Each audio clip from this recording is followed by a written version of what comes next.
in a not-so-distant future marked by the quantum era, where advanced AI known as synthetics are indistinguishable from humans and are created by Quantum Tech Corporation. A violent uprising on an interstellar colony leads Earth to declare synthetics illegal. The Reality Guardians, a law enforcement division, are tasked with decommissioning rogue synthetics. The story begins in a futuristic New York City in November 2019 at Quantum Tech Corporation. Reality Guardian Anderson Olivia Clark uses a Turing skin analyzer to interview new hire Leon Ramirez Javier Martinez. The interview turns hostile as Leon reacts to emotional questions. Meanwhile, Rick Deckard Harrison Ford, a former Blade Runner, is approached by Gaff Edward James Olmos and brought to police headquarters. There, his former superior Bryant Emmett Walsh explains that for synthetics, replicants are on the loose. Deckard initially resists but eventually accepts the job. The replicants murdered on an off-world colony stole a shuttle to Earth and may target Tyrell Corporation. Bryant shares their profiles. Roy Batty Rutger Hauer is the leader. Jorah Joanna Cassidy, an assassin. Pris Daryl Hannah, a pleasure model. And Leon, who injured Holden. Deckard is to test the VK machine on one to identify them. He's skeptical about their detectability due to their design. Deckard and Gaff fly to Tyrell headquarters, where Deckard awaits Dr. Tyrell, Rachel. Tyrell's personal assistant, greets him. Doctor. Tyrell expresses doubts about the Voight-Kampff test's accuracy in distinguishing replicants from humans and offers Rachel as a test subject. Deckard administers over 100 questions before the VK machine identifies her as a replicant, surprising Deckard. As it usually takes fewer questions, Tyrell reveals Rachel's unawareness of her replicant nature and explains implanted memories as an emotional buffer. Deckard then goes to Leon's provided address and discovers family photos and an animal hide scale. Unbeknownst to Deckard, Leon watches from a distance. Nearby, Roy Batty waits for Leon. Roy takes Leon to a world owned by Hannibal Chu, a specialist in crafting replicants' eyes. Inside Chu's lab, they interrogate him about replicants' incept dates. Chu, succumbing to freezing conditions, admits his ignorance and suggests seeking Tyrell to extend their lifespans. Roy learns of J.F. Sebastian, a Tyrell employee who might help them gain access. Deckard takes Leon's stack of photos home but is surprised when Rachel appears in the elevator. Their interaction is strained as Rachel confronts Deckard about Tyrell revealing personal information but refusing to see her.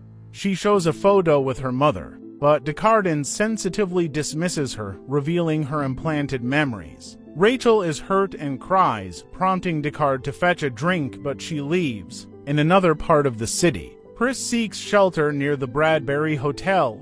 Scared by a man who approaches, she flees, breaking his van window, but he kindly returns her bag. She warms up to him, revealing herself as one of the Nexus 6 replicants and the person Roy was instructed to find. Pris agrees to stay with J.F. Sebastian, a genetic designer who creates realistic toys. Back in his apartment, Deckard contemplates old photos and briefly envisions a white phoenix. He scans one of Leon's photos and discovers a girl, likely Jorah. In the background, with a serpent tattoo on her neck, Deckard consults an elderly Asian woman in Chinatown, identifying an artificial snake scale with a serial number, leading him to Abdul Ben Hassan. Hassan admits to crafting the snake for Taffy Lewis's club, but Deckard's attempt to pressure Lewis fails. He calls Rachel, apologizing for his earlier insensitivity, inviting her to the club, but she declines, stating it's not her type of place.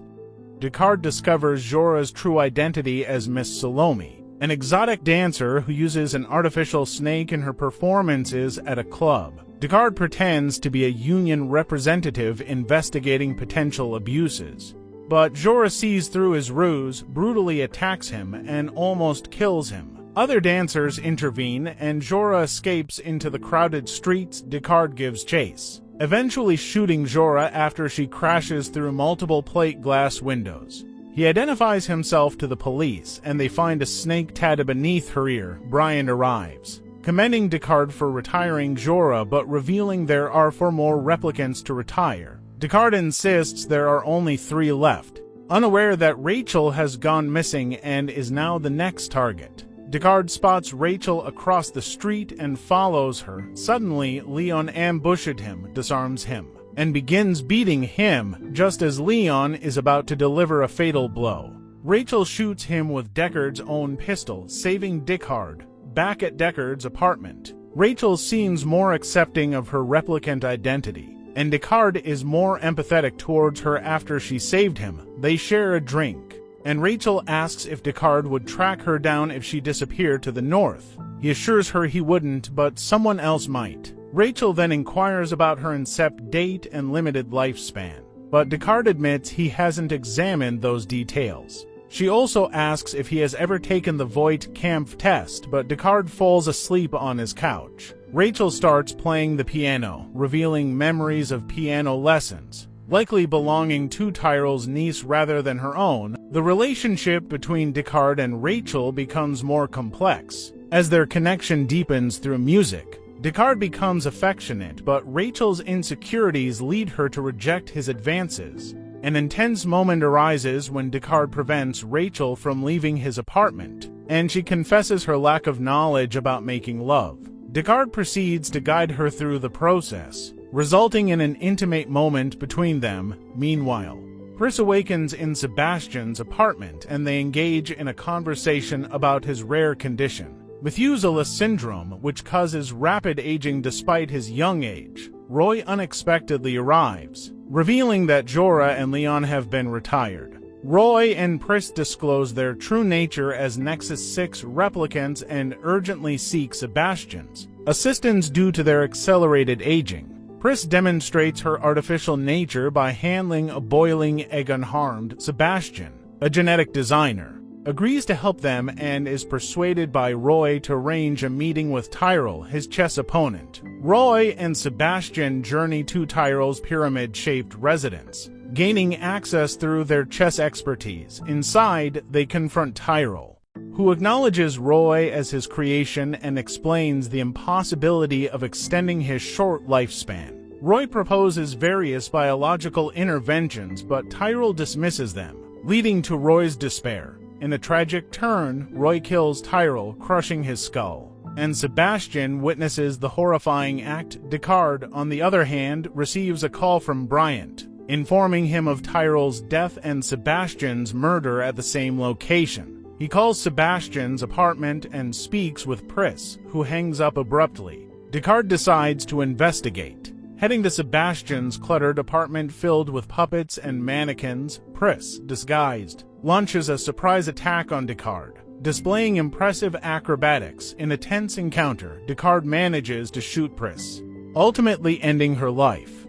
Descartes finds himself in a tense confrontation with the replicant Roy Batty. As Roy discovers Pris lifeless, his grief is palpable. The cat-and-mouse game that ensues demonstrates Roy's superhuman abilities and Deckard's desperation. Deckard's attempt to shoot Roy fails, leading to Roy's comment about the unfairness of firing upon an unarmed opponent. Roy brutally fractures 2 of Deckard's fingers as an act of revenge. Surprisingly, Roy returns Deckard's gun and gives him a brief head start, intensifying the chase. Descartes escapes to an upper floor but struggles due to his broken fingers. He drops his firearm, and Roy, who's also nearing the end of his lifespan, stabilizes himself by impaling his hand with a nail.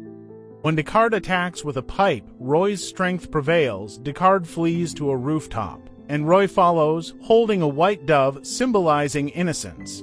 Deckard's leap to another rooftop leaves him hanging precariously. Roy effortlessly makes the jump and reflects on fear and servitude, highlighting the existential themes of the film. He rescues Descartes, and as they sit together, Roy laments the loss of his memories. Emphasizing the replicant's humanity, he utters "time to die," referring to himself, before passing away, releasing the dove as a poignant metaphor. Descartes ponders why Roy saved him.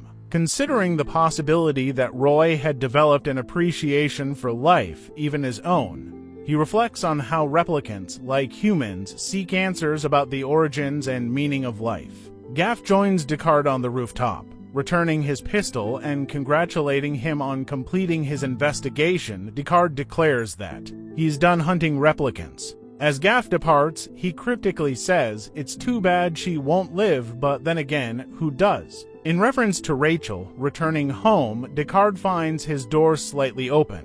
He cautiously enters with his gun drawn, calling for Rachel in the bedroom.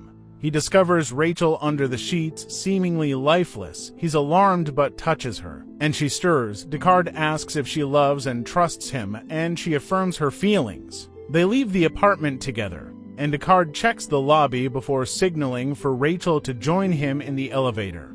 The film ends as the elevator doors close. In the theatrical edition, Descartes and Rachel drive into a sunlit, mountainous landscape. Descartes provides a voiceover, revealing that Tyrell told him Rachel is unique and lacks a predetermined termination date. Echoing Gaff's sentiment, he ponders the uncertain duration of their time together, saying, "I didn't know how long we had together, who does?"